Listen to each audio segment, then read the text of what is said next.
አሰላም አለይኩም ወራህመቱላሂ ወበረካቱ። እንዴት ናችሁ? ሰላም ናችሁ ወይ? ውድ ቤተሰቦቼ ሁላችሁንም ሰላም ብያለሁ። ቤታችሁ ውስጥ ሊፕስቲክ ተጥሎ ወይም ደግሞ በሊፕስቲክ ድግምት ሲህር ተሰጥቷችሁ ያንን ስትጠቀሙት እንግዲህ የሚፈጠረውን የምልክቶች አሉ።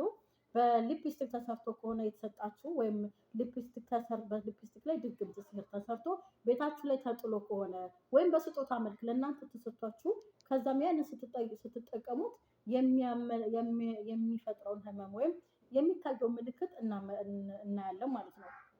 አንዳንዴ እኛ የሚመስለን በተፈጥሮ የሚመስለን ያው በአብዛኛው በባህል በልምድ ራሱ በልብሳችን ላይ ፓንታችንን በመውሰድ ጡት መያዣችንን በመውሰድ እነዚህ ልብሳችንን በመውሰድ በዛ ድግምትና ሲህር መተት አሰርተው የመጥፎ ክፉ ሰዎች እነዚህ ነገሮች በደል ወይም መጥፎ ስራ እኛ ላይ ይፈጽማሉ ወይም ሰው ላይ ይፈጽማሉ ማለት ነው። ሌላው ይሄ ብቻ አይደለም። በልብስ በፀጉር በምናምን ብቻ አይደለም። በሜካፕ ራሱ ይሰራል። ሜካፕ ላይ አሰርተው በስጦታ መልክ ይሰጧችኋል። ሊፕስቲክ ላይ አሰርተው ወይ ቤታችሁ ውስጥ ያስቀምጡታል ወይ በስጦታ መልክ ይሰጡትና ጓደኛዬ፣ ዘመዴ፣ ቅርብ ሰው ብላችሁ ሰጥታኛለች ብላችሁ ያንን ሊፕስቲክ ስትቀቡት የሚታዩት ምልክት አለ ወይም ጤናችሁ ላይ እናንተ ላይ የሚፈጠሩ ነገሮች አሉ ማለት ነው። ከዚህ በፊት ሌሎቻቸውም ቪዲዮ እንደሰሩት ወይም እንዳስተማሩን እቃ ይዋሱና በዛ እቃ ላይ መተት አሰርተው ድግምት አሰርተው ሲህር አሰርተው ይመልሱላችኋል። ያ እቃ ቤታችሁ ከገባ ጀምሮ ህይወታችሁ ብትንትን ይወጣል ማለት ነው። አሁን ደግሞ እኔ የማሳያችሁ ወይም የምገልጽላችሁ በዚህ ቪዲዮ ምንድነው በሊፕስቲክ ላይ እንዲሁም ደግሞ በሜካፕ ላይ ሰዓት ከበቃኝ ሁለቱንም ላቀርብ እችላለሁ። ካልበቃኝ አንዱን ብቻ አቀርብና በቀጣይ እሰራለሁ። አሁን ግን በሊፕስቲክ ላይ ወይም ሊፕስቲክ ላይ አሰርተው ቤት ጥለውት ወይም በስጦታ መልክ ሰጥቷችሁ ከሆነ ምን ምልክት ታሳያላችሁ የሚለውን አሁን እዘረዝርላችኋለሁ ማለት ነው። እነዚህ ምልክቶች በተከታታይ ካያችሁ ችግር አለ ማለት ነው። ወደ መፍትሄው ወደ ሃይማኖታዊ መንገድ መፍትሄ ወደ ፈውሱ ትገባላችሁ ማለት ነው። ግን እነዚህ ምልክቶች በስጦታም ሆነ በቤት ውስጥ ወድቀው ወይም በቤት ውስጥ ተቀምጠው ለተገኙ በተለይ የምጠረጥሯቸው የቤተሰብ አባል በጓደኛ በምጠረጥሩት ሰው በእናንተ በሆነ ሰው የተሰጠ ሲሆን ብቻ ነው እንጂ ሄዳችሁ ሱቅ ሊፕስቲክ ገዝታችሁ ሊፕስቲኩን ስለተቀበታችሁ እነዚህ ምልክቶች ብታሳዩ ምን እናንተ ላይ ሊያደርግ ይችላል? ግዴታ እናንተን የሚያውቅ ሰው እኮ ነው እናንተን ማጥቃት የሚፈልገው። የራሳችሁ የምታውቁት ሰው ነው እነዚህ ስራዎች የሚሰሩት። ክፉ መጥፎ ስራዎችን አላህ ይጠብቀንና ማለት ነው። ስለዚህ በግዢ የሆነ ቦታ ሄዳችሁ ገዝታችሁ የምታመጡትን አያጠቃልልም ለማለት ነው። በስጦታ ወይ ከቤታችሁ ተቀምጦ ካገኛችሁት ይህን ስትጠቀሙ የምታዩት ምልክት እንመልከት። እሺ፣ እቃው ከሚያመጣው ችግሮች በፊት ይህ ሲህር በቤት ውስጥ ተጥሎ ከተገኘ ሊፕስቲክ የተጣለበት ቤት ላይ የሚፈጠሩ ችግሮች፣ አንደኛ በቤት ውስጥ ፍቅር አይኖርም። እንግዲህ በሊፕስቲክ አሰርተው ቤታችሁ ውስጥ ከጣሉት በቤት ውስጥ ፍቅር አይኖርም። በተለይ ሴት ልጆች ላይ እጅግ ስነልቦናዊ ጫናና ጭቆና ከዛ ከተጣለበት ሰዓት ጀምሮ ይፈጠራል ማለት ነው። በሴት ልጆች እናትና አባት ሴት ልጅ ላይ ጫና ማድረግ ብቻ ሴቷ በጣም ምስቅልቅል ይልባታል፣ ሴቶች ልጆች ማለት ነው ህይወታቸው። ሁለተኛ ሚስትም ትሁን የቤቱ ሴት ልጆች መልካቸው ብሎም አቋማቸው እጅግ ከሚስብ ምልከታ ውስጥ ወጥቶ ማስጠላት፣ እንደ ከእድሜያቸው ውጪ ማርጀት፣ እንዲሁ ዝም ብሎ በቃ ግርጅፍጅፍ ማለት አንዳንድ ቅርጽ አልባ አስተዳደግ ያድጋሉ። አሁን እንግዲህ ገና 11 ዓመት 12 ዓመት ሲሆናቸው ሽንቅጥቅጥ ያሉ የሚያማምሩ የሚያጓጉ ልጆች ነው መሆን ያለባቸው። ገና ወጣን ስንል ማለት ነው። ገና ስናጎጠቁጥ ነው የሚባለው።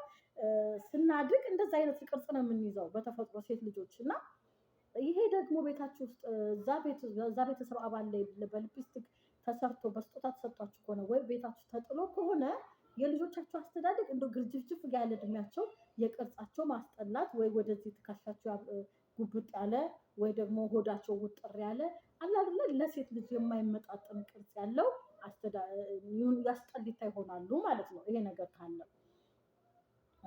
ሚስትም ታስጠላለች፣ ልጆችም ሴቶችም የሚያድጉት ልጆች እንደዛ በቃ ያስጠላሉ ማለት አስተዳደጋቸው ቅርጻቸው ያስጠላል። ሌላው በባልና ሚስት መካከል ያለ ፍቅር ወደ ጥላቻ ይለወጣል። ይሄ ነገር እንግዲህ ተሰርቶ ቤታችሁ ተወርውሮ ወይም በስጦታ መልክ ተሰጥቷችሁ ከሆነ ቀጣዩ ደግሞ ሴቷ ውስጧ በጭንቀት ይነግሳል። በተለይ ሴቶች ከሆኑ ሴት ልጆቻችሁ የሚጨነቁ ውጥርጥር የሚሉ ወይም እናት ከሆነች እናት በቃ ጭንቀት ቤቷን ስሜቷ በሙላ በጭንቀት የተወጠረ ይሆናል። ባሏን ላለማየት በእርሱ ላለመታየት ብዙ ጥረቶች ታደርጋለች። ባልም ትኩር ብሎ ሳያት ህመሙ ይቀሰቅስባታል። እንግዲህ ተሰጥቷት ከሆነ ባሏ ሲያያት በቃ ብስጭት ነው የምትለው። እንደውም የበለጠ ያማታል። በቃ ያስጠላች የሆነ ነገሯ የወፈረ የሆነ በቃ ዝርግፍግፍ ያለች ከወለደች በኋላ እንዲህ የሆነች አይነት ስሜት እንዲሰማት ነው የሚያደርጋት ማለት ነው። እሺ እጅግ በጣም የሚያስጠላ ከንፈር ያላት ይመስላታል። ሊፕስቲክ ስትቀባ ከንፈሯ በቃ በዚህ ብትለው ወደዚህ የተነፋ ወይ ወደታች ዝንጥል ያለ በቃ የሚያስጠላ ከንፈር ያላት ይመስላታል ማለት ነው። ግን እኮ እሷ እኮ በጣም የሚያምር ከንፈር ወይም ጥሩ ነገር ሊሆን ይችላል ያላት አቋም። ይሄ ድግምት ይሄ ሲህር ግን በቃ ከንፈሯ እንደው የሚያስጠላ ስትቀባው ከሁሉም እንደው በቃ የሚቀፍ አይነት መስሎ ሊሰማት ይችላል። ይሄ ነገር ያለባት ሴት። ሁለተኛ ቀን ማታ ከንፈሮቿን በተደጋጋሚ ያብጣል፣ ይሰነጣጠቃል። ማለስለሻ ነገሮችን ብትቀባ እንኳን ይሻክራል፣ ይላላጣል ማለት ነው። ቫዝሊን ቻፕስቲክ እንቀባ የለ ያንን እንኳን እየተቀባን ይሄ በቃ ዶሮ ቆት አንዳንድ ከንፈሮች በቃ እንዲ የውስጥ ጨጓራ ወይም የውስጥ ህመም ይመስላችኋል? ምናልባት ይሄም ሊሆን ይችላል ከነዚህ ምልክቶች ጋር ተደረበው ከንፈር በቃ ድርቅ ኮቾሮ እንደው የሚላጠው ከንፈር አለ አይደል? ልክ እንደዛ ይመስላል። የጨጓራ ህመም ምናምን እያላችሁ ችላ ልትሉ ትችላላችሁ። ቫዝሊን ብትቀቡ ቻፕስቲክ ብትቀቡ ሁሉ በቃ ድርቅ የሚያብጥ የሚላላጥ ከንፈር ይሆናል ማለት ነው። ይሄ ግን ምናልባት በመንፈሳዊ መንገድ በሊፕስቲክ ወይ በስጦታ ወይ የሆነ ቤታችሁ ውስጥ ሊፕስቲክ ተጥሎ እንደዚህ አይነት ነገር ተደርጎባችሁ ሊሆን ይችላል ማለት ነው። ይሄንን ምልክት ካያችሁ ደግሞ ወደ ሃይማኖታዊ መንገድ ገብታችሁ ሃይማኖት በሚያዘው መፈወስ አለባችሁ። ለዛ ነው ምልክቶችን ማስቀምጥላችሁ ለፈውስ ማወቅ ህመሙ ሲታወቅ እኮ ነው ወደ ህክምናው የምትሄዱት።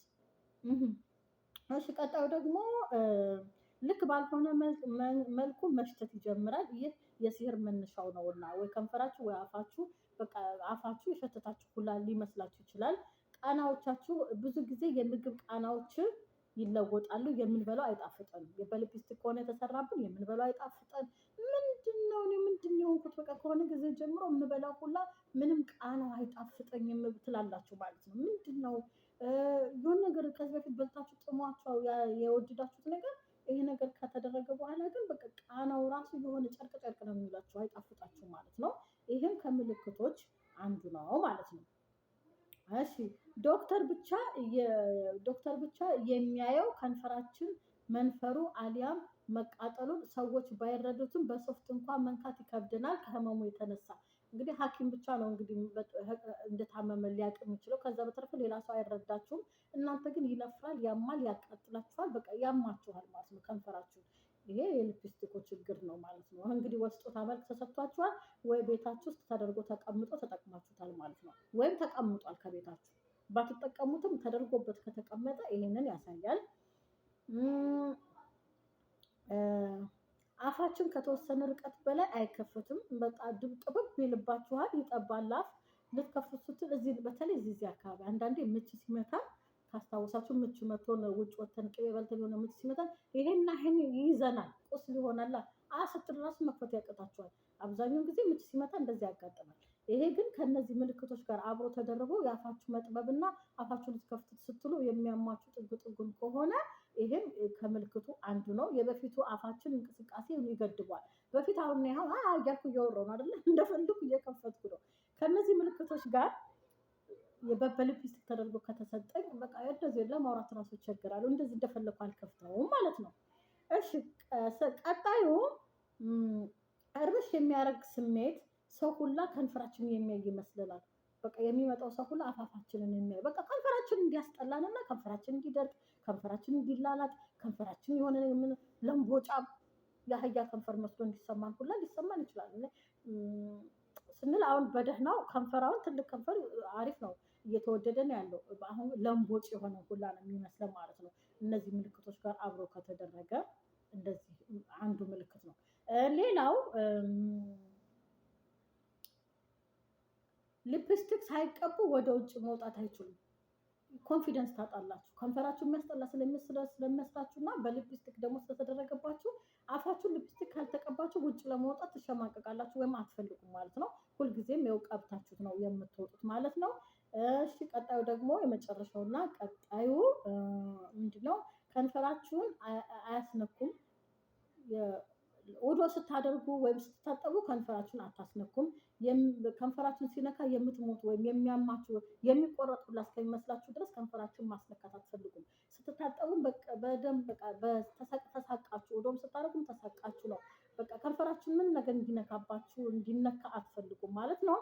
እንግዲህ ውድ ተመልካቾቼ በስጦታ መልክም ሊሆን ይችላል ቤታችሁ ውስጥ ስራዬ ብለው አስደርገው በሊፕስቲክ ተደርጎ የተቀመጠ ነገር ካለ እነዚህ ምልክቶች በሙላ ካለባችሁ ቀጥታ ወደ መንፈሳዊ መንገድ ገብታችሁ ሃይማኖታዊ በሚያዙት ሩቅያም ጸበል በሚያስፈልገው ቀጥታ መፍትሄ ማግኘት አለባችሁ። ትፈወሳላችሁ፣ ትድናላችሁ ማለት ነው። አንዳንዴ ሳናውቀው እኮ ነው ምንም ነገር እኛ እኮ ላናውቀው እንችላለን። ይሄን ቪዲዮ ከፍቶ እነዚህ ምልክቶች ያየ ሰው ለካ ለዚህ ነው እኔ እኮ ለምንድን ነው ከንፈሬ እንደዚህ የሚሆነው ለምንድን ነው እንደዚህ የሚሆነው ብዬ አስባለሁ። ለካ ድግምት ወይ ሲህር ነው ብላችሁ ትነቁና ወደ መፍትሄው ትገቡና ራሳችሁን ከዚህ ከክፉ ሰዎች ከክፉ ነገር ትጠብቃላችሁ ማለት ነው። ምንም ይሁን ምን ፈጣሪ አንድ አምላክ አንድ አላህ አሸናፊ ነው። ከሱ ሁሉም ነገር ከሱ በታች ነው። ግን ሰበብ አስቀምጧል። እንዲህ ሲያጋጥማችሁ በእንደዚህ ነገር ተፈወሱ ብሎ ደግሞ መድኃኒቱን ስላስቀመጠልን ማናችንም እንደየሃይማኖታችን መፈወስ መዳን ግዴታችን ነው ማለት ነው። ስለተከታተላችሁን ከልብ አመሰግናለሁ። ላይክ ደግሞ አድርጉ፣ ምንም አትሰስቱ፣ አይቆጥርም። እንደው ወላሂ ብር ቢቆጥር ኖሮ ላይክ አድርጉ አንላችሁ። ምክንያቱም ለምን ገንዘባችሁን ታወጣላችሁ? አንደው ሀላላች የ5 ሳንቲም የለችም የሀገራችን እንደዛ ራሱ የሚቆርጥባችሁ ነው አንላችሁም። ግን እግረ መንገዳችሁን ቪዲዮ ስታዩ ስለሆነ ላይክ አድርጋችሁ ውጡ፣ አይቆጥርም። ቻው፣ ደህና ቆዩ።